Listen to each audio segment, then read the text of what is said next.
시청자 여러분 반갑습니다. 6월 16일 수요일 선상TV 2 틈새 방송을 시작하겠습니다. 문재인 정권 들어와서 우파들의 맷집이 다소 커졌다고는 하겠지만 여전히 좌파들에 비하면 촉탈 부족이 아닌가 싶습니다.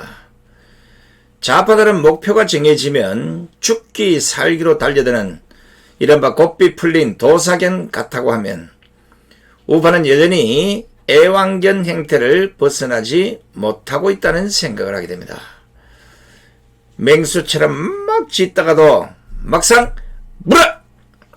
이러면 순식간에 애완견으로 바뀌어버리는 이 우파의 한계를 실감하면서 언제쯤 강한 우파 정당이 우파 국민들의 목소리를 대변해 줄지 깝깝한 시간이 흘러가고 있습니다. 일명 아스팔트 지지층이라고 하는 진성 우파들은 노태우, 김영삼, 김종필의 3당 합당 이후에 좌파에서 우파로 자켓만 갈아입은 가짜 우파, 패션 우파, 가면 우파들 때문에 견고한 지지층이 착살난 지 오래됐습니다. 결국 진성 우파들은 당에서 모두 쫓겨나고 밀려나고 감옥 가고 줄초상을 맞으면서 오늘날 우파 정당의 모습은 퇴색되고 순식간에 가짜 좌파들이 득세하는 국민의힘이라는 이런 당이 되고 만 것입니다. 잘 보십시오. 그들은 말로는 우파 행세를 하지만 행동은 하나같이 문재인 못지않는 짓들을 스스럼없이 하고 있다는 것입니다. 김종인이 그렇고 김무성이 그렇고 유승민이 그렇고 하태경이 그렇고 이준석이 우파 정당에서 우파의 이념과 가치를 싸그리 빼버리고 있는 것이 아닌지 한 번쯤은 물어봐야 되지 않겠습니까? 하나같이 이념과 정체성이 모호하고 원칙과 기준도 없는 좌파 짓거리를 보란듯이 해대고 있는 거, 그래도 이걸 우리가 우파 정당이라고 해야 되겠습니까? 우리는 말로는 그들을 문정권 이중대 패션 좌파라고 하지만 이미 기울어진 우파의 운동장은 바로 설 생각을 하지 않습니다. 어쩌면 좌파들의 농락에 빠진 정당이기에 박근혜 대통령의 불법 탄핵도 예정된 수순이 아니었나 하는 생각을 갖게 됩니다. 자, 그래서 오늘 또 세 분의 글을 들려드리겠습니다. 잘 들어보시기 바랍니다. 오늘 첫 번째는 야당의 개인정보 동의서 제출라라는 윤호중, 건의기의 야당 문건 유출 사건이다 라는 국민의힘 유상범 의원님의 글입니다.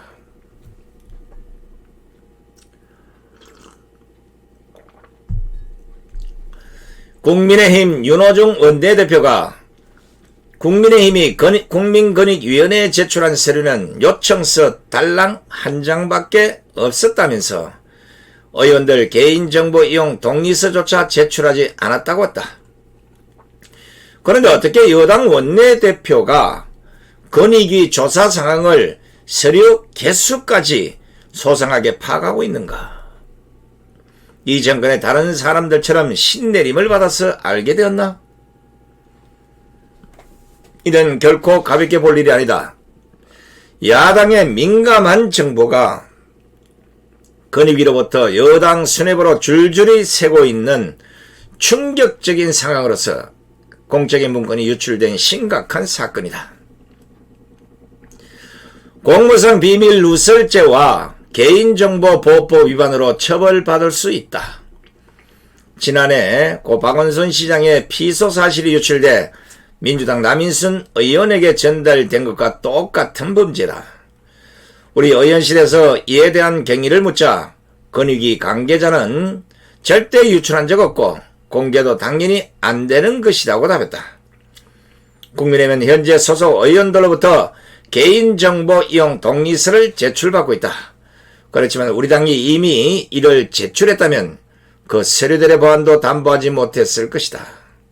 민주당은 이래서 우리 당들어 민주당 출신 정치인 전현희 위원장이 있는 권익위에서 조사받으라고 했던 것인가? 민주당과 권익위는 국민의힘 조사 요청서 유출 경위를 분명히 밝히고 이에 응당한 책임을 져야 한다. 야, 이게 만약에 사실이라면 진짜 이거 심각한 문제예요. 공무상 비밀 누설죄, 개인정보보호법 위반. 이거는 그냥 용서가 안 되는 겁니다. 자, 여당 원내대표가 국민의힘 그 야당에서 권익위에 부동산 그 투기 관련해서 이 조사를 하다고 제출한 서류, 이것을 알고 있어도 안 되겠지만 달랑 한 장밖에 없는 요청서, 이 정도면 알고 있다는 얘기 아닙니까? 이거는 분명히 조사를 해서 사실 여부를 파악하고 문제가 있다면 당연히 처벌을 요구해야 될 것입니다. 두 번째는 진정한 우파 후보는 있는가라는 국가원로의 사무총장인 장충건님의 글입니다. 대한민국의 진정한 우파 후보는 있는가? 이승만, 박정희 두 분 대통령의 업적을 인정하고 박근혜 대통령에 대한 탄핵은 잘못됐다고 당당하게 말하는 사람만이 진정한 우파 후보라고 생각한다. 박근혜 대통령의 탄핵이 당연했다고 말하는 놈들이 스스로 우파라고 말하는 것이 역겹다. 민주투사라던 김영삼 대통령이 우파 대통령이었던가? 63세대를 대표한 이명박 대통령이 우파 대통령이었던가? 원희룡, 하태경 등이 진정한 우파 인물인가? 박근혜 대통령 탄핵의 주역 윤석열이 진정한 우파인가? 문재인 좌파 정권을 퇴출시키는 것이 최우선이라 해도 중도 좌파들이 우파 행세하는 꼴을 지켜봐야 하는 내가 한심하다고 생각한다. 국민의힘을 대체할 우파 정당이 없기에 우파 국민들이 국민의힘에 대거 입당해서 당의 체질을 바꾸자는 사람들이 많이 있다. 그러나 나는 우파 국민들을 대표하는 시민단체 하나로서 당에 입당하지 않고 진정한 우파 후보 선출에 앞장서려고 한다. 당장은 어렵겠지만 우선 문재인 좌파 정권 퇴출에 협조하면서 진정한 우파 인재 발탁에 힘쓰도록 하려고 한다. 최재형 감사원장은 용기 있는 우파 지도자가 될 수 있을지 지켜보려고 한다. 자, 우리 장충건님의 글 여러분 보시면서 저 생각이 저와 똑같아요. 과연 우파, 우리가 말로는 국민의힘이 우파 정당이 아니라고 하지만 때만 되면 국민의힘에 표를 몰아주고 뒤통수를 맞는 꼬라지 한두 번 당했습니까? 그냥 진정한 우파라면 이승만 대통령의 건국정신, 박정희 대통령의 산업화 정신, 박근혜 대통령 불법 탄핵에 아니면 아니라고 말할 수 있는 이런 사람이 진정한 우파가 아니겠습니까? 근데 지금 그런 사람 보입니까? 안 보이잖아요. 이거요, 이제 더 이상 이 상태로 두면 대한민국의 우파 정당은 없습니다. 제가 다시 말씀드리지만 우파 정당이라고 표방하고 있으면서도 하는 행동은 전신만신 표나 어디서 끌고 모을 생각에 이념과 정체성을 버리고 우파의 기준조차도 버리고 좌파 비스무리한 패션 좌파들이 바글바글 거리는 세상이 됐다는 겁니다.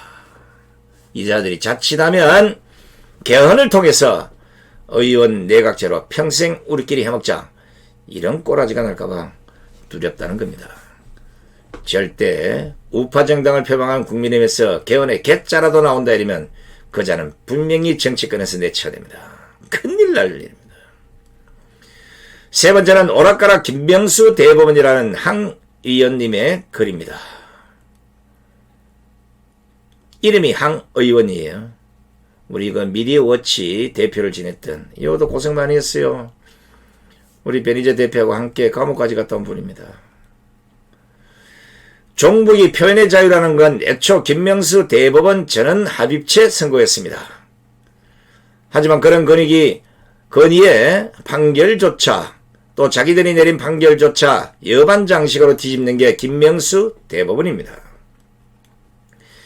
대법원이 이렇게 오락가락 자기 부정하는데 고등법원이랑 지방법원의 대법원 판례가 무슨 근위로 먹힐까요? 우리 사회 상식에선 평판사만 되어도 누릴 만큼 누릴 삶인데 대법관까지 되었어도 분화방처럼 권력을 쫓아다니니 참 한심합니다. 요즘 젊은 사람들 싸가지 없다고 뭐라 하기 전에 우리 사회가 도대체 모델을 제공하는 사회인지도 한번 고민해 볼 필요가 있을 것 같습니다. 정 모델이 없다면 기왕의 김명수 대법원의 대법관들은 전부 나중에 2차 세계대전 당시 나치 참여자들과 같은 대접을 해줘서 다른 형태의 모델이라도 만들어 두고두고 교육시켜야 할 것입니다. 야, 짧지만 팩트 있죠. 김명수 대법원, 저는 60 좀 넘게 살았지만 김명수 대법원 보고 너무 놀랐습니다. 이게 도대체 대법원의 존재 가치조차도 뭉개버리고 이 사람이 어떻게 대법관이 대법원장이 될 수 있는 자격이 있는 건지 도대체가 이해가 되지 않습니다. 대법원장 관사를 국민의 세금을 들여서 확장하고 거기에 본인 사는 게 아들이 와서 살고 거기에 나중에 부인과 며느리가 거기 와서 파티를 여는 이런 꼬라지. 이걸 도대체 우리가 어디까지 이해를 해야 되겠습니까? 파티를 하고 이래도 괜찮습니다. 중요한 거는 대법원 판결조차도 김명수 대법원에 와서 오락가락하고 있다는 겁니다. 그리고 오로지 문재인 정권에 유리한 이런 판결, 자기들 편은 무죄, 반대편은 무조건 유죄를 내려버리는 이 꼬라지를 언제까지 봐야 되겠습니까? 약국에 파는 한명수는 지친 국민들의 피로를 풀어주지만 저 대법원장 김명수는 국민들을 피곤하게 만듭니다.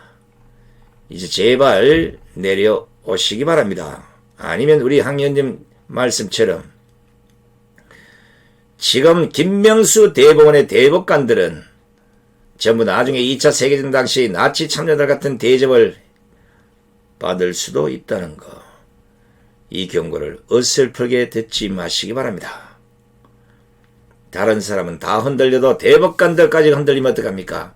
흔들린 법의 결정을 어떻게 대법원 판례라고 받아들여야 정치적 중립 지키십시오. 박범계만 해도 골이 아픈데 김명수까지 왜 이러십니까? 정신 똑바로 차리시기 바랍니다. 자, 오늘 틈새 방송 끝까지 함께 해주신 시청자 여러분 대단히 고맙습니다. 안녕히 계십시오.